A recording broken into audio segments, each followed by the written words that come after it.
You're listening to the Author Stories Podcast, bringing you the story behind the stories and the storytellers. Margaret White, Terry Brooks, Sheena Kamal, Matthew Quick, JT Ellison, Walt D. Williams, Brad Thor, Corey, Dr. O, Brandon Sanderson, Robin Mom, Ernest Klein, Jim Butcher, Sherwin Harris. Visit hankgarner.com for archives of all the shows. Today's guest is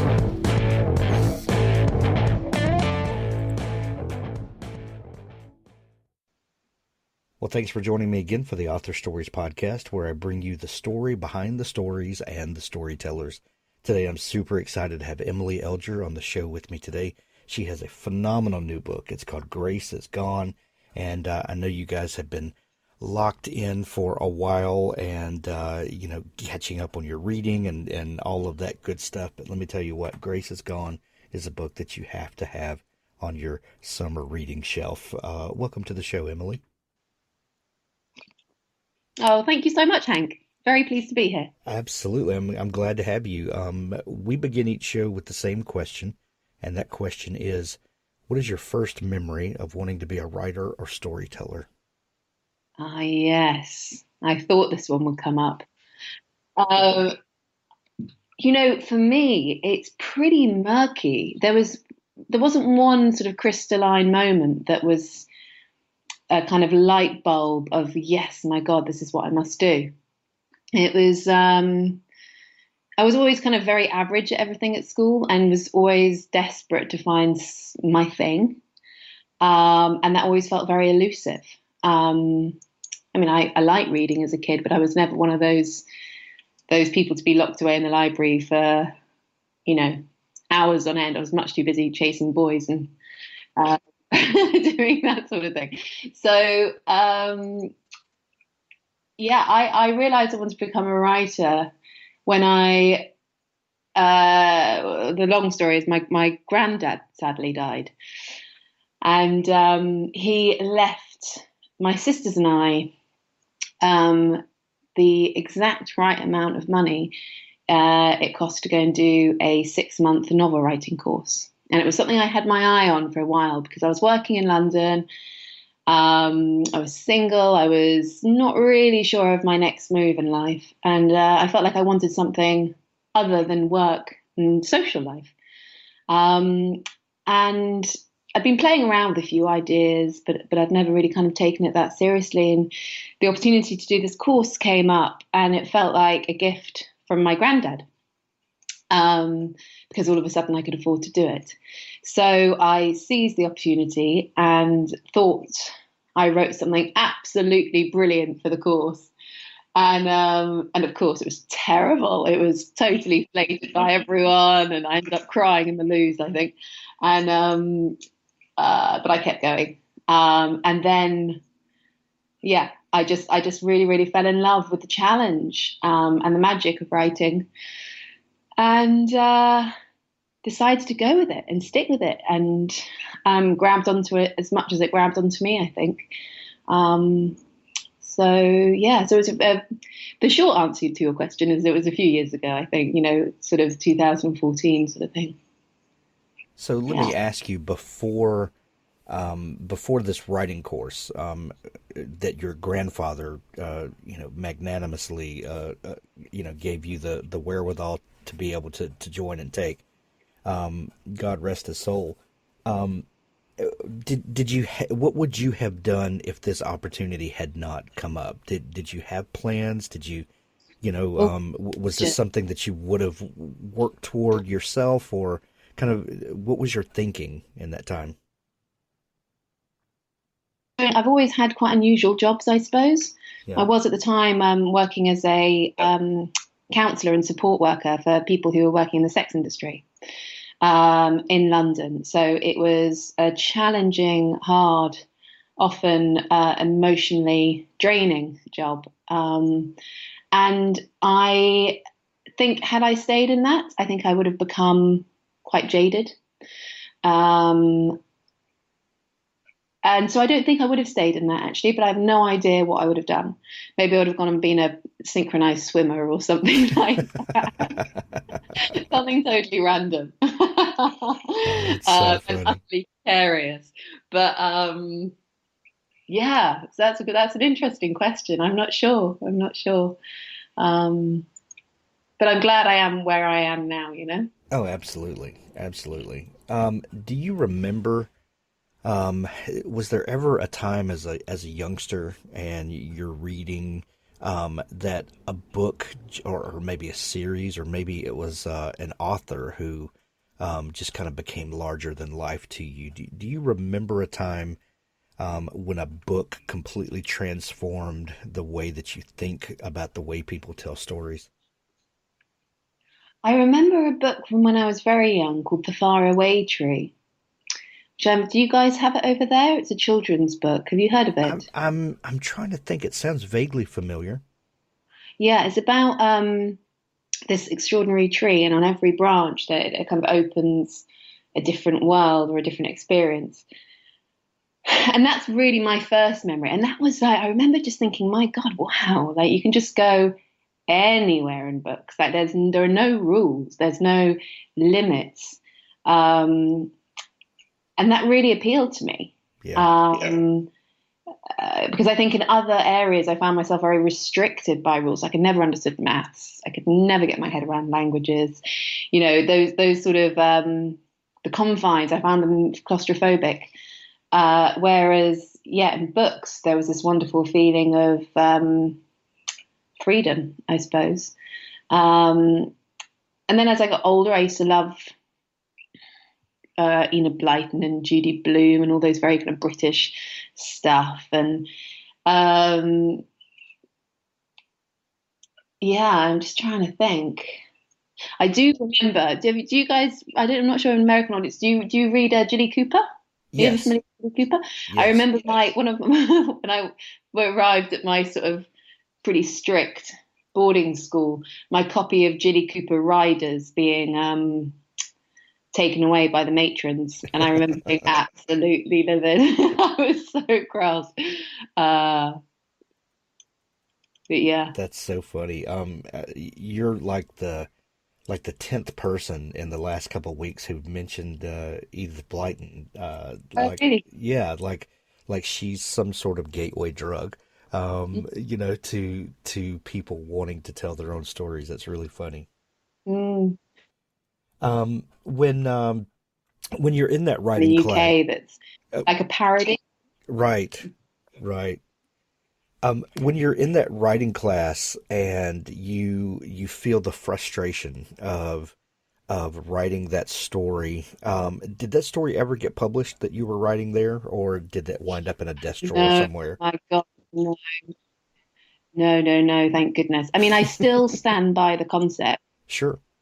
because it was about the fishing fleet, who were a group of women in the 19th century who were sent over from the UK to go and marry men in who were working for the East India Company in places like Ceylon, which is now Sri Lanka, and India and places. And these kind of middle and upper class women were sent from their closeted homes to these remote tea plantations, and lived out their lives there in this very had this really unusual experience. So I would love to write historical fiction at some point, but I'm not sure I have the patience for all the sort of granular detail and fact. But yeah, no, that never got published. I mean, yeah, it was truly disastrous. Um, I often find that the things I write that turn out to be best are the things that I don't think are any good, and the things that I think are absolutely brilliant are often edited out of my manuscripts. And there's that great phrase. I don't know if you've heard it, but we have a phrase over here that's "kill your darlings." Oh yeah. Have you heard that? Oh Yeah. yes. And I torture myself by killing my darlings because I fall in love with a certain phrase or way, description. And yeah, and my editor comes back and crosses it out many times.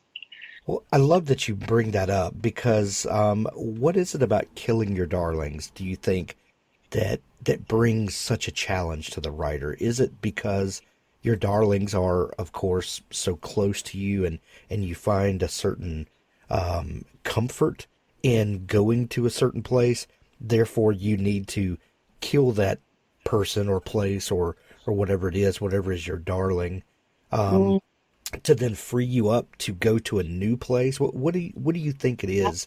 Because so many writers reference that piece of advice.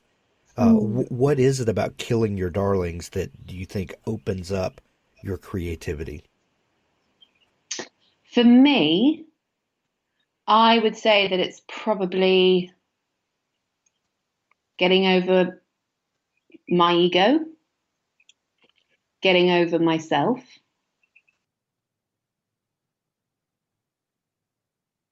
because I will kind of obsess about, say, if we take a description as an example, a particular description, and fall in love with it so much that I actually am more interested in shoehorning it in somewhere than ensuring that it adds something to the story or to the character or to what I'm trying to say. So I'm saying it for its sake, for my own ego, uh, rather than for the life of the story. Sure, sure.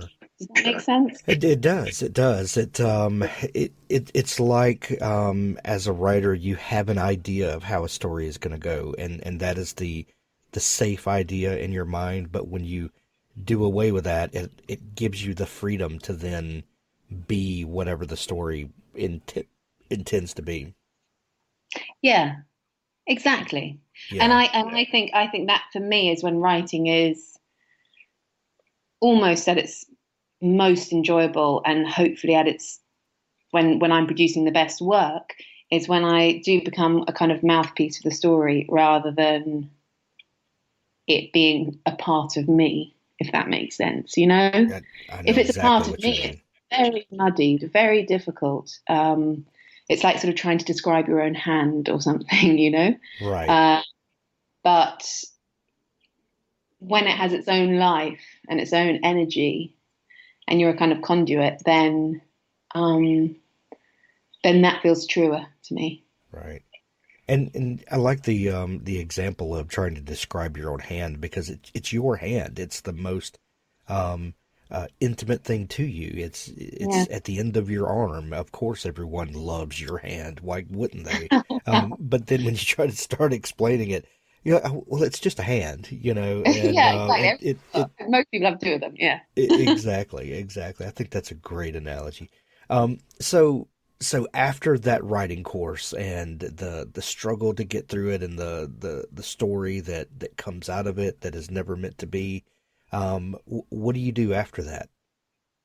Well, actually, I started writing my first novel, so I gave up on the story that sent me crying to the toilets, and started writing my first novel, which was published in, gosh, 2015, which is called If You Knew Her, um, which is a story about a woman who is in an accident and she's in a coma, and it transpires that she's pregnant. Because I was absolutely gripped by this idea that, well, it's true, it's a fact that a woman can be in a comatose state and carry through to a full-time term pregnancy and give birth in a coma. So her body will, just take over and do what it needs to do.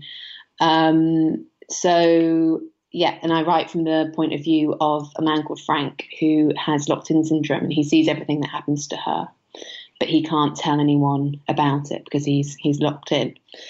Um, so I started writing that, and at the end of the course, we did a reading on my course to a room full of agents, and I read an extract of my first book, If You Knew Her, and I was absolutely flabbergasted because I was always very middle of the road on the course. I definitely wasn't one that you'd have put money on to be published at all. Um, So I was flabbergasted after this reading that 8 agents got in touch with me and wanted to read more. And yeah, and I ended up signing with my really brilliant agent, Nell Andrew, and she has just championed me right from the start. And she just said that I had to write. And so I started getting up at 3 a.m, and I'd write before I went to work. And I got a first draft done. So yes, that's kind of how it happened. It was full on, it was intense, but it was kind of wonderful. I like working in intensity, I like getting up really early when no one else is awake and seeing what words come. So yeah, it was an intense period, but it was kind of amazing. And then she sent the manuscript off to publishers. And my brilliant editor at Little Brown here in the UK, which is part of the Hachette Group, said that she really liked the concept, but she felt that the book needed a lot of work. And would I be willing to work with her to essentially rewrite the whole manuscript? And of course, I was like absolutely delighted to say yes.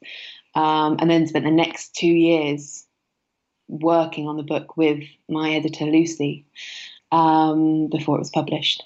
So it was a long road. It was a long road, and I was kind of I was really learning how to write a novel as I wrote a novel. But I was incredibly lucky to have Lucy, an editor in place, who was telling me what was working and what wasn't. So it was a steep learning curve, and it held me in really good stead, I think, for Grace. So yeah. Well, let me ask you, what was the difference in looking back now? Because both of these, If You Knew Her is finished and published, and was received to wide acclaim, and people loved the book. And then that story that you were working on in your writing class that was so frustrating for you.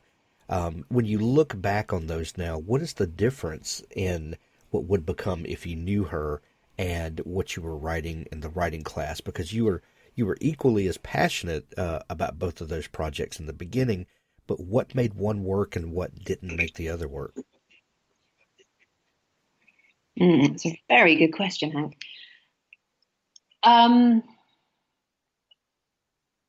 I think I'd have to say probably, it's going to make me sound incredibly big-headed, like I've got this enormous ego that I'm constantly battling with. But I would say ego, actually, because I remember writing those first few chapters of the book that didn't go anywhere, and being so restricted by desperately wanting to be good, and for the work to be good, and to do a good job. And for people to say, "Well done, Emily," and actually that was a shackle, I was writing not for other people, but because I wanted to please other people, rather than, and therefore please myself, rather than saying, sod it, this is the story, I'm writing it, and having that kind of confidence in the story. Yeah, I'd say also just like a hell of a lot of false starts, and keeping on going. I think often, sometimes there's this kind of mystique around writing and being a novel. There's a certain sort of cachet, I suppose, that sometimes you can feel, and actually what it is, it's just turning up every day and sitting down and doing your best and trying to get words out, Yeah. and the story come. And it's that doggedness. It's that sort of, I think it's a particular kind of weirdo who writes a book. I agree with you. Yeah, you must. You've probably spoken to far more authors than me. You probably know much more. But My life is filled with weirdos, and I love it. um, World Anvil is a browser-based world-building platform designed for all world builders, writers and novelists, dungeon masters, game developers, and everyone else. World Anvil keeps your world setting safe and organized, helps you find your characters, locations, plots, timelines, and maps quickly and easily as you write. Then, if you choose, you can showcase your amazing world building to the world, beautifully and interactively, to keep your readers engaged. You can even use our professional tier to build your career selling access to behind-the-scenes content your readers will love and growing your community. Build your world setting in any genre with over 25 custom-built world-building templates, complete with prompts to inspire your creativity. Allow your readers to explore the public parts of your world in an innovative new way with interactive maps, timelines, and wiki-style articles. Give special access to co-authors, beta readers, customers, or patrons to see exclusive behind-the-scenes content. There's a free version to get started with all of the major features. Guild membership offers you a host of extra options, including comprehensive privacy settings, co-authors, presentation options, and so much more. Join our community of over 800,000 world builders, including professional authors. Take part in competitions and learn more about world building at this fantastic online community. Use the coupon code HANK to get 20% off all 6 and 12-month subscriptions. WorldAnvil.com. I'm a recent convert and I know you will be too.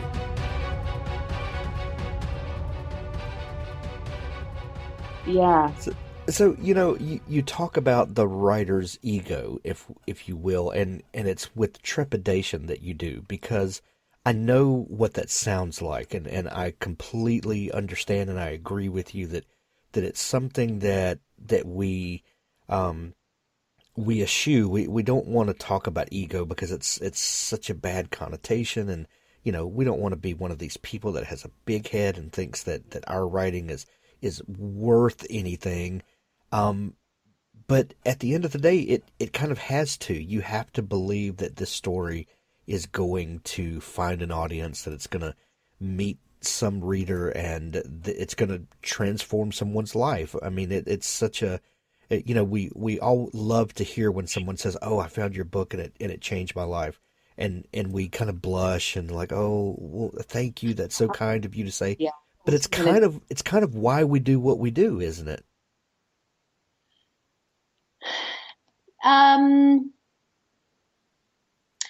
Yes. I mean, I would say there's a difference between ego and confidence. Sure. Right? Like, ego for me is kind of peacocking. Yeah. And, I once got this great piece of advice that was, it was from a meditation teacher, actually, and he was talking about creativity and how pure creativity can be. But he said, you have to create for the joy of the creation, and rip up or burn, or you have to be comfortable, okay with writing something and then burning it at the end, and no one ever reading Yes. it, because you're doing it for the joy of the creative process and for that experience, rather than for someone to read it and say, "Gosh, aren't you clever?" Right. I mean, I think what's different is writing something that when you want to maybe move someone or to affect them in a way that I don't know, maybe reveal a kind of truth or something. Yeah. But yeah, I think there can be quite a lot of peacocking that goes on in writing, and I was definitely a peacock when I first started, and it took a bit of a hammering down for me to stop, Yeah. Yeah. and to really look at why I wanted to do this. It's all part of the process, isn't it? It is totally. It really, really, really is. And actually, now like I don't. the stuff that I find the hardest about my job now is, I mean, I love talking about writing, talk about writing all day, but is the kind of more self-promotion aspect of it. So, Twitter and that sort of thing, which I'm just hopeless at. Because actually what I want to be doing is I want to be in my little shed getting the work done. Right. And it's quite interesting that I've kind of come full circle on that now. The writer's life is such a weird, because most people do just want to be in their writing shed and in their office, just them in a laptop or them in a notebook and just living with the people that live in their head. Yet we have to do all this promotion and all the weird stuff that no writers like to do. Yeah. But I guess those are the things that anchor us back to earth, sometimes. I quite agree. I mean, a good old chin wag about writing is absolutely brilliant. This is great.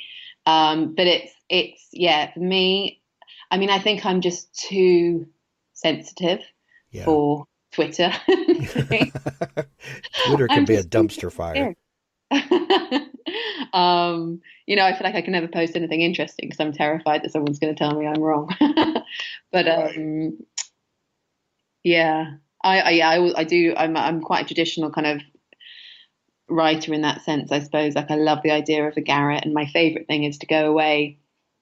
I mean, we have a toddler, and we're about to have another baby actually, so it's hard for me to find space to go away. But my favourite thing to do is just go away on my own somewhere very, very remote and very, very windy and write. Because then I can go into my weirdo and get up at 3 a.m. and have breakfast at 10 p.m. if I want. Um, so yeah. I love it. I love it. So you finish that book, it goes out, it finds an audience, people love it, and you are then, faced with what most writers are faced with after they have, a debut book that's a success, and that is the blank page, and you have to start all over again, and none of the accolades that you got from the first book matter anymore because you're staring at a blank page. From that blank page came what we now hold as Grace is Gone, your new book. Tell me about the beginnings of Grace is Gone. When you're staring at that blank page, how did you decide what the story was going to be, who the characters were going to be, and how did this book start to take shape for you? Well, I'd had the idea for the book for quite a long time, but I actually took a little detour. I took a 40,000 word detour into another book that I wanted to write, which is about euthanasia. And I got really, really into it, but the publishers didn't, sadly. So I had to do a bit of an about face. I think I went for a long walk and had a cry and then came back home. And that night, I woke up in the middle of the night and I wrote a proposal to my editor, which is now Grace. And actually, I think something like 3 weeks after I got the green light for Grace, I found out I was pregnant with our son. So all of a sudden, I had this very real ticking clock above my head. I had less than 9 months to write my second book. And I was really lucky that it felt like quite an organic process writing this book. It was much less painful than the first in a way. Like I think because I knew I had more confidence in what I was doing and in myself as a writer. And the the book is it's quite hard to talk about because halfway through it's one of those books that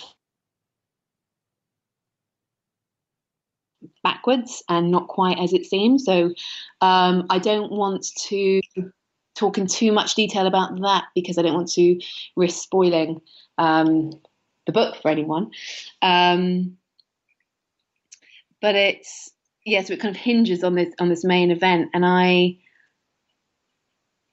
the characters were kind of all already in place because they were demanded by this plot, which is essentially a mother is the next door neighbor finds her next door neighbor murdered, and her very disabled daughter, Grace, is missing. And there are great concerns around Grace's health, and a huge amount of shock from the community about this woman, Megan's death, because she was adored by everyone. She was the kind of mother that all other mothers looked up to and aspired to be. And so two rather unlikely people team up to try and figure out what's happened and to try and find Grace before it's too late, because she has such complex health needs that she doesn't have long. So that's kind of I'm terrible at talking about my books. I find it very hard to describe them, but that is the kind of scene setting, I suppose, for the book. And it came to me really organically, and it just felt like I pulled a thread, and more and more and more of the book, came spooling out, which was a great pleasure. It was just a great pleasure to write. This is one of those books that it kind of hinges on the twist. And when you see the twist, you will drop the book. It is so shocking. Yet at the same time, it all makes sense. You're like, oh my gosh, of course this is what happens. Did you know that kind of hinge point from the beginning? Did you know you were writing toward that, and then the story would be completely different on the other side of that moment? Yes, absolutely. Yeah, absolutely. It was kind of like writing two books in one in that way. And I kind of loved it. It felt like, the book had a night and a day, two distinct but dependent elements. It was great fun, and I really enjoyed the adding sort of some of the detail as I went along. So the community, because I feel like neighbours and people we live closely with, especially now during lockdown, are people who have quite an unusual role in our life. Like, they are close to us physically, but they maybe view our lives, they only see snapshots of our lives, and they don't know us often, and often times as well as friends and family, etc. But they have this kind of rarefied view. We have a rarefied view into our neighbours' lives, and that was something I was quite interested in. When would you consider yourself a plotter? Then, as a writer, do you know the story ahead of time and plot it out before the actual writing starts? I tend to write synopses, very detailed synopses of what happens in each and every chapter, that start off very bold and very detailed and grow progressively more vague as the book continues. But I find that I have to do that, because otherwise I'm the kind of writer who'll just disappear off into all sorts of rabbit holes and get totally lost. I've actually today just finished the first draft of my third book.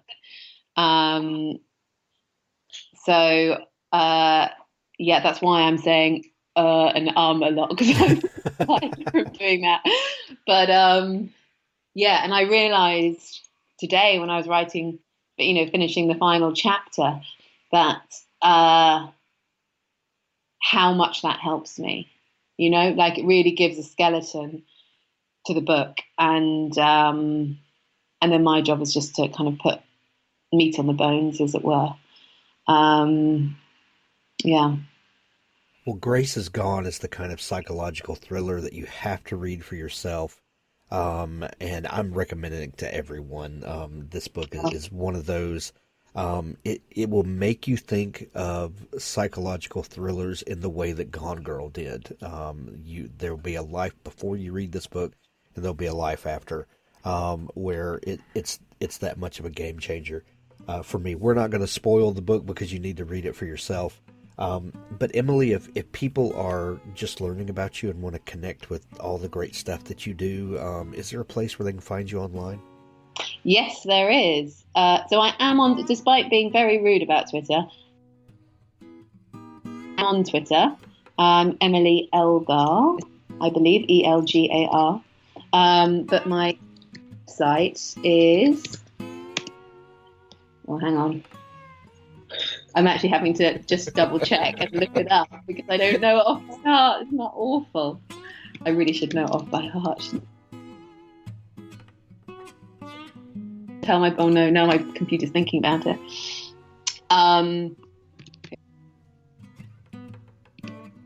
Yeah, don't tell my publicity people about it. Your secret is safe with me. Mine oblib. EmilyElgar.com. So that's ELGAR.com. Excellent. We're going to send everyone to see you, and there's a link to the new book, Grace is Gone, in the show notes of this episode, as well as the website. Emily, this has been so much fun talking. Thank you for taking time to come on the show. Not at all, and thank you.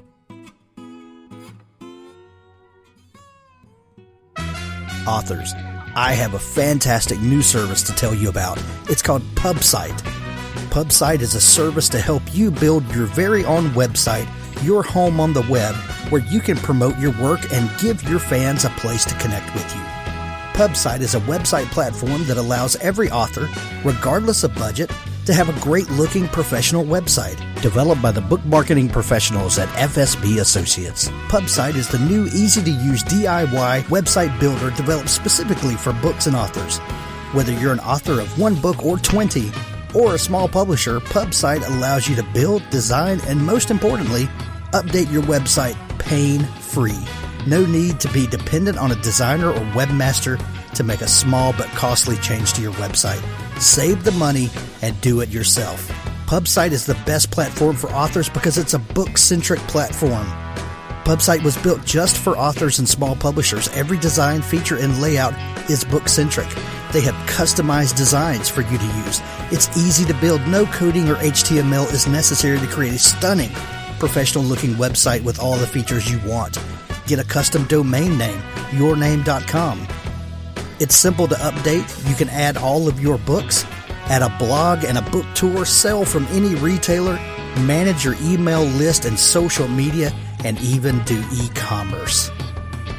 Build your website with a 14-day free trial, then pay just $19.99 per month, which includes hosting. And we offer packages starting at $499 to set up the website for you. Pub-site.com, the place to help authors find their home on the web.